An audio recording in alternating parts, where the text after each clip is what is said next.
I'm pretty sure I'm smart. Or at least I should be smart enough to beat games that I've already beaten before. Especially now, after attaining literally all of the knowledge in the world through my phone. Why? Tell me why I can't beat a fucking Nintendo game. I've been wasting my time space jumping from the Chozo fucking ruins to the hot magma caverns, and I literally can't do a thing because I don't know where to go. All these new remastered environments may be nice, and they might be making my inner child come alive with the love and care that Rare poured into every detail of this game, but I have no fucking clue where to go. Every once in a while I think I do, but nope, fuck me. It's just another missile container that I'm going to lose when I try to triple jump in ball form and die in hot lava. These save points are 26 miles apart, and each room in these dungeons might be a delightful mix of shooting and platforming that at its best feels as smooth as Mirror's Edge, but when you don't know where to go next, it feels about as fluid as driving your car into a school bus. Surely it can't be this hard. I've beaten this game before I beat my meat. Why can I not figure out where to go after getting the wave beam? I remember back when I was a piece of shit and the Zelda remakes came out on 3DS. To this day, those are the best versions of Ocarina of Time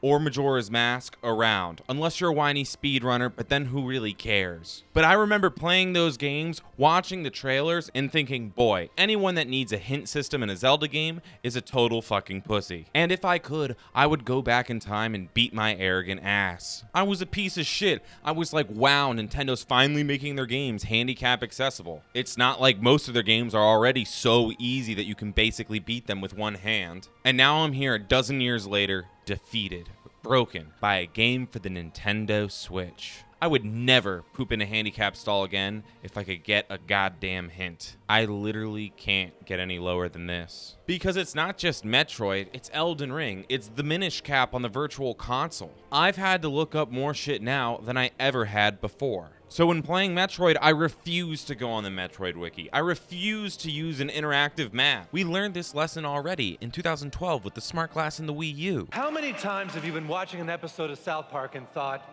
I'd like to be able to watch this on my television while hooked into my mobile device, which is being controlled by my tablet device, which is hooked into my oven, all while sitting in the refrigerator? If I take my eyes off your game failed. But I also don't want it to be too easy like Sony makes their games now. The last thing I need in my life is a fictional character to give me hints because they think I'm stupid. I, Jonathan Rosenblum, head game critic at Tibbs TV, may be stupid, and I may be dumb, but at least I'm real, so why don't you suck my four-dimensional cock, Mimir? But I also don't want it to be so hard that I literally spend more time on Reddit than I do playing the game. Maybe I'm asking too much, the perfect balance between challenge and fun? But I'm not. Especially since in the past few years, there's been some great games doing some standout things when it comes to giving player hints. And the King Kong of great puzzle games and good hints is the new Secret of Monkey Island. The game takes into account everything the player has done, everything they've seen, and everything they have left to see to give the perfect amount of information for their desired puzzle. It won't tell you where to go or what to get. Instead, it will ask you a question that it knows you know the answer to. It's genius. And the result is you always get that aha moment that gamers crave. And when I was thinking about all those aha moments I've had over the years, I might have on rose-tinted glasses when it comes to old puzzles. I mean, I know for sure I had to buy the official game guide to figure out that fucking Zelda Twilight Princess puzzle where you jump with the statues and shit. That was impossible. And it would have been a nightmare trying to catch every single Pokemon in the older games when you didn't know where that metal coat was.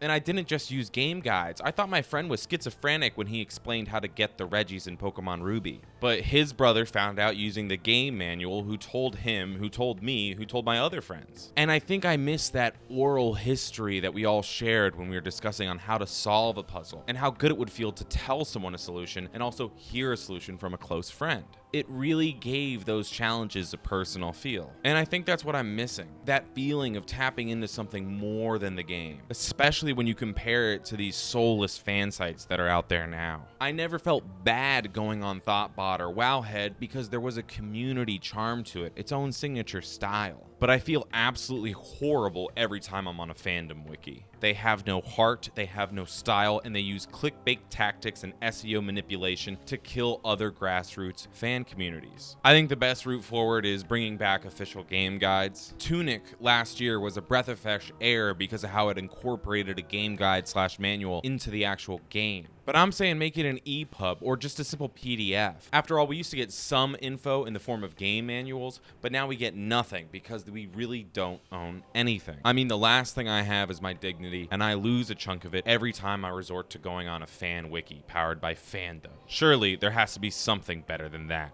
With the Game Standard here at Tibbs TV, I'm Jonathan Rosenblum.